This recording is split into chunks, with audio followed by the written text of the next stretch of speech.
ആ കൃതിയാണ് power of darkness. അത് തന്നെയാണ് അനീസ്യ. എൻ്റെ നായികമാരിൽ ഏറ്റവും സുന്ദരിയായ നായിക ആരെന്ന് ചോദിച്ചാൽ നിസ്സംശയം ഉത്തരം പറയും അത് അനീസിയാണ്. കാരണം പുഷ്പിത ജീവിത വഴിയിലോ സുന്ദരിയാണ് അനീസ്യ. പുഷ്പിത ജീവിത വഴിയിലോ സുന്ദരിയാണ് അനീസ്യ. പൂവണിഞ്ഞു നിൽക്കുന്ന ജീവിതാരാമത്തിലെ ദേവകന്യകയെ പോലെ സുന്ദരിയായ കഥാനായിക.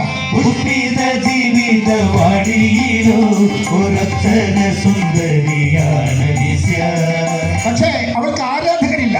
ആരാധകരില്ലാതാവണിതൻ ആരോമൽ നായികയായിരുന്ന ആരാധകരില്ലാതാവണിതൻ ആരോമൽ നായികയാണ് അനീസ്യ. പുഷ്പിത ജീവിത വഴിയിലെ സുന്ദരിയാണ്